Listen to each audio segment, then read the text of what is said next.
The South Today Bulletin, proudly brought to you in association with MoleMap, the skin cancer detection specialists.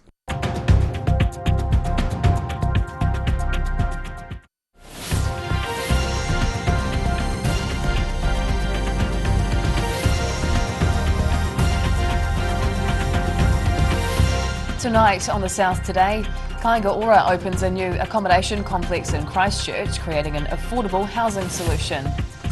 Kiribati communities around the South are celebrating their culture through a range of events.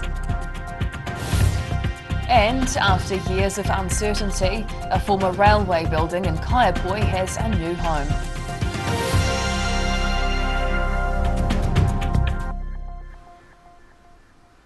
Kia ora, good evening. I'm Hannah Wilkins.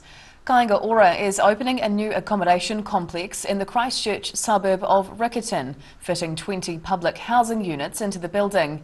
The government agency says it's pleased to be providing warmer and affordable housing. 20 new Kainga Ora public houses were opened in Bulletin, Christchurch, all being housed in this one building. The Minister for Housing, Megan Woods, was on hand to open the new complex, celebrating the first of its kind of building from the organisation in the region. So today we're marking the opening of 20 new homes, which in itself is something to celebrate.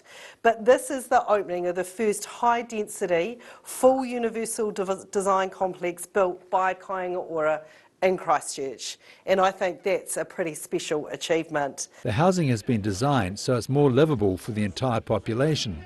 The building is also suitable for people over 50, especially those experiencing temporary injury or illness, and can cater for people who may need assisted living. The building has been installed with sole share panels on the roof, designed to increase the tenants' comfort while saving them money. It's beautiful, it is warm, it's incredibly well laid out, and I think the fact that it's going to be so cheap for people to keep their houses this warm is a really incredible thing. It's something I'm really excited about.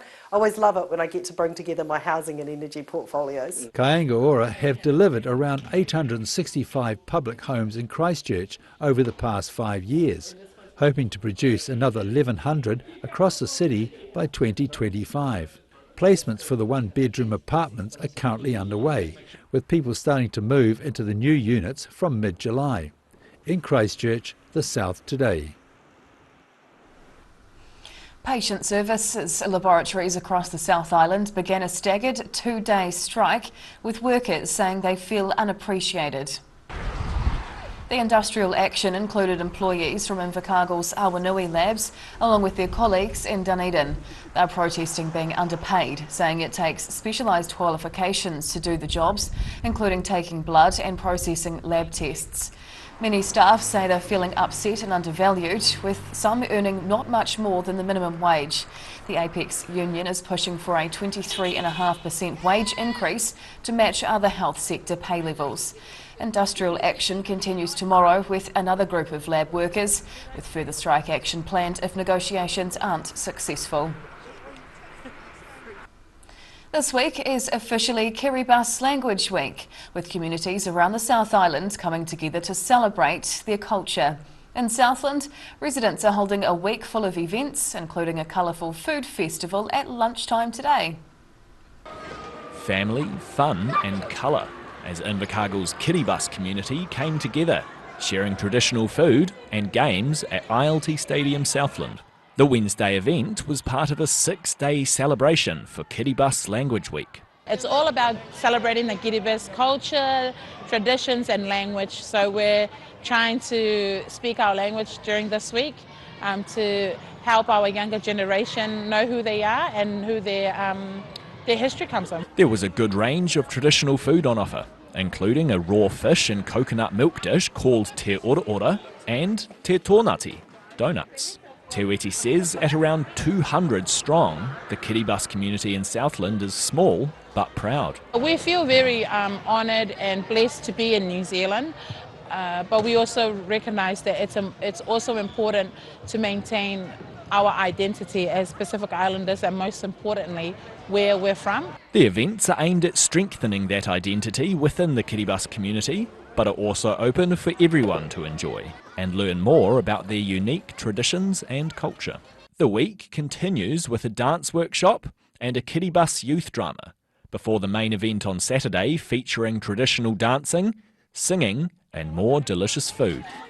In Invercargill, the South Today. It's a special week for communities representing one of the smallest of the Pacific Islands, celebrating their vibrant culture and history. The Republic of Kiribati may have a population of just over 200,000 people, but the people's passion for their culture is much bigger in size. A colourful display of cultural dance and song, celebrating the start of this year's Kiribati Language Week. Maureen Lafita is proud to be from Kiribati. She's one of just 2 Kiribati people now living in Alexandra and helping celebrate the week-long event. She says life in the central Otago town is vastly different to on the islands, but is committed to preserving the Tungaru culture despite being far away from home. For Lafita, there's a couple of reasons why the celebration of a language is such an important event in the year. To be able to move forward for me, knowing who I am, so I can just kind of know who I am, but I can still fit in with the diversity of what is, New Zealand had to offer, really. In Timaru, dozens of Kiribati people gathered to celebrate their language, showcasing the vibrant colours of their cultural identity. Lafita admits there's fewer community members in Alexandra, but says she'll do what she can to stay connected to her roots. I dance when I can at home. I play the song and I enjoy making, choreographing the Kiribati movement, so I do that in my own time. She says Kiribati Language Week is giving her the rare opportunity to speak her native tongue and emphasising the importance of keeping her cultural identity alive. In Alexandra, the South Today. Issues around a lack of car parking and bus stops in Dunedin continue, with concerns raised at a City Council hearing yesterday. 8 people made presentations at a hearing about parking changes in the city, which include a proposal for an extended or double bus stop outside Dunedin's Knox Church. But the idea has come under fire from surrounding retailers, who say they've already lost 12 parking spaces due to the George Street roadworks.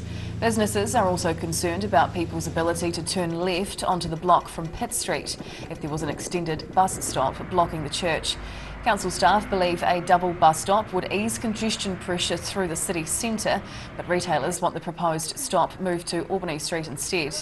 The meeting's due to reconvene next Thursday after councillors receive more information on the issue. After years in limbo and being moved to various locations around the Kaiapoi township, it took workmen only 4 minutes to move the Kaiapoi Railway Station building last Friday. 2 large cranes were used to lift the historic building onto its new foundations overlooking the Kaiapoi River. Before the sun was even up, workers were busy preparing the historic Kaiapoi Railway Station building for its final move.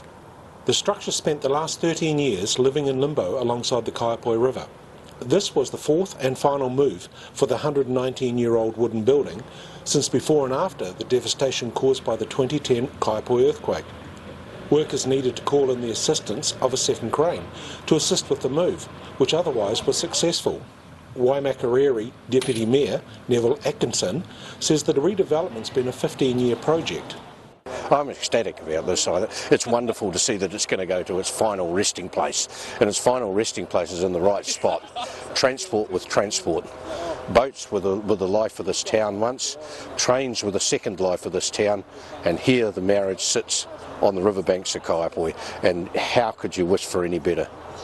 Weighing just over 40 tonnes, the wooden building was carefully raised, then moved closer to sit on its new foundations, allowing customers using the Paris for the Weekend cafe to look out over the Kaiapoi River. The station was built in 1904 and has a Category 2 listing with Heritage New Zealand. Cafe owner Charlotte Johnson says they're hoping to move back in by the end of the month. This part's exciting.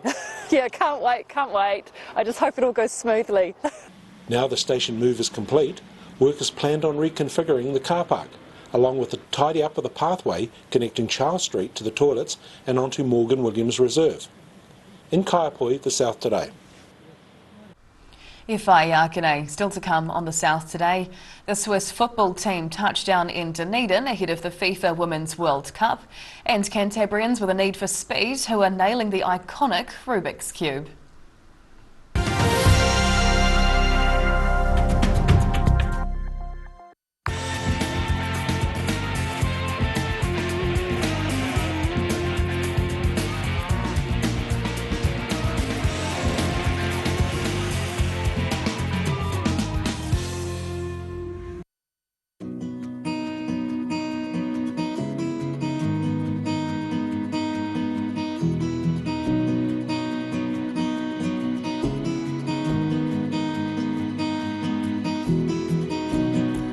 Pay nothing until 2024! My mate John's making it easy to get the furniture and beds you need with 24% off. Plus, you won't pay a cent until next year. And my mate John. Aero, used by Australia's top bowlers with their unique Z-scoop grip that redefines the game. Machined with robotics for unparalleled accuracy, Aero, same line, every time. Here at Age Concern Otago, we offer a range of services to support Otago seniors to age well with dignity and independence. We provide social work support, visiting service, health promotion and social activities. Check out what we have on offer at ageconcernotago.com. Drive away your way with 3 incredible offers on the Honda CR-V Adventure Ready range. Choose from 2.9% finance with zero deposit, third finance, or lease a new CR-V from just $136 per week. These offers are only available for a limited time, so be in quick. From Honda. If you're at risk of developing melanoma skin cancer, you owe it to yourself to have a mole map. Mole map is coming to your area. Phone today to make an appointment. It could save your life. A poorly maintained heat pump can lose up to 35% of its output. The Mr. Heat Pump Cleaner team are experts. Their specially developed chemical wash is totally biodegradable. Call Mr. Heat Pump Cleaner and get the job done by the professionals. The sun may be lower in the sky, but that doesn't lower the risk from skin cancer. Melanoma doesn't care about the season and will continue growing regardless. Don't let shorter days shorten your days. Book a full body mole map now.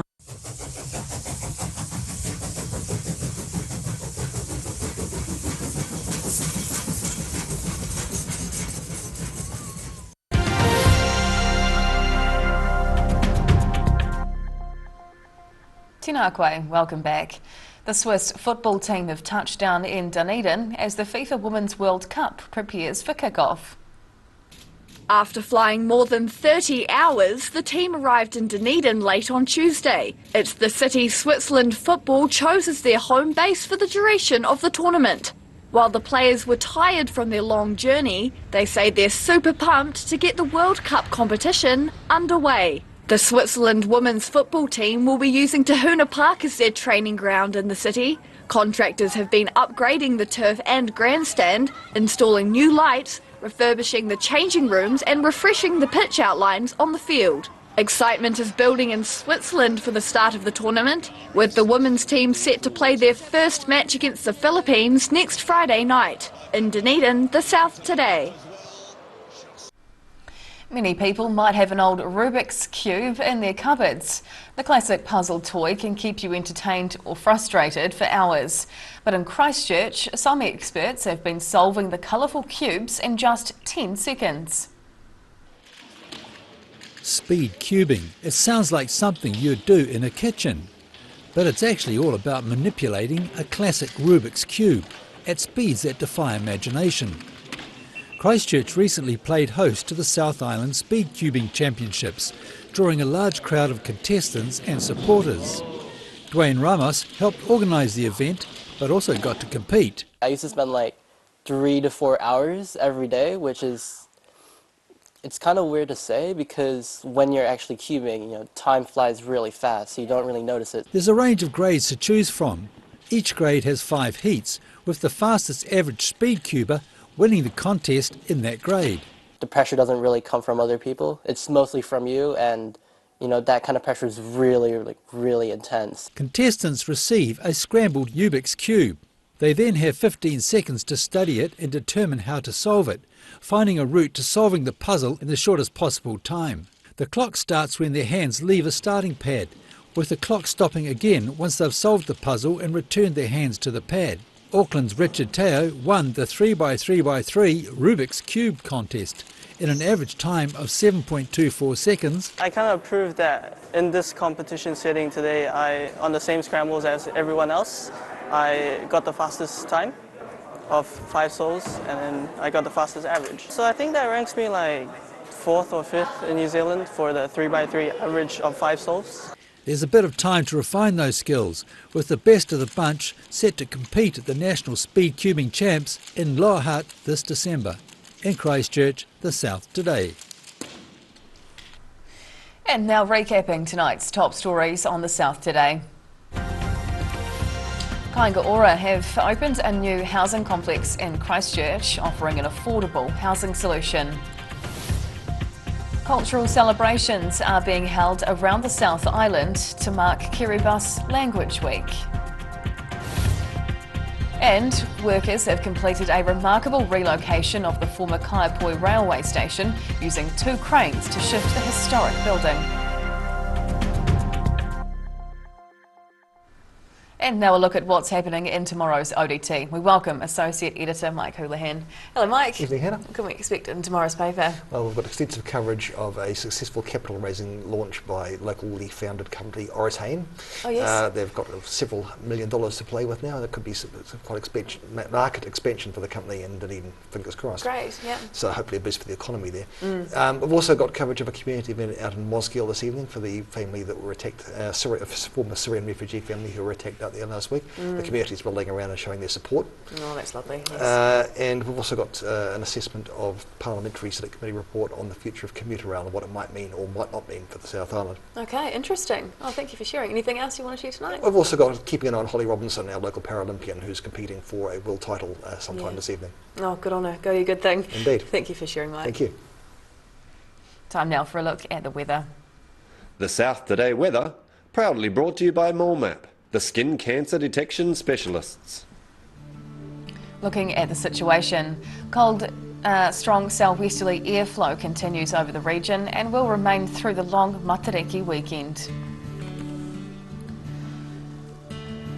Heading to the top of the South Island, cloudy with some southwesterlies and 13 degrees up in Nelson and Greymouth tomorrow, while Christchurch gets 10 with showers. Travelling to South Canterbury and North Otago, fresh southwesterlies and showers are back again tomorrow with highs of 9 in Ashburton and Awamaru, while Timaru breaks double digits with 10 degrees tomorrow.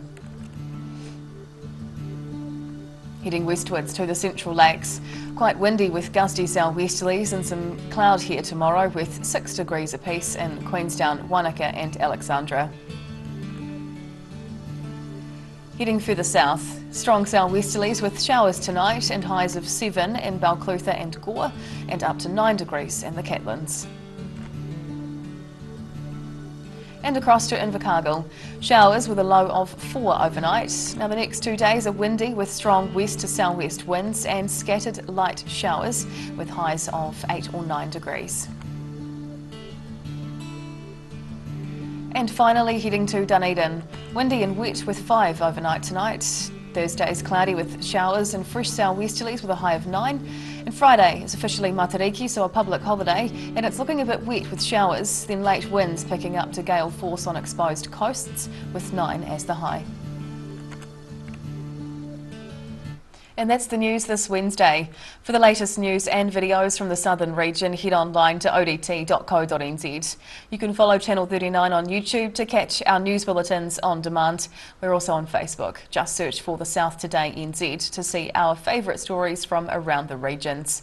We'll see you again tomorrow. Ka kite o popo.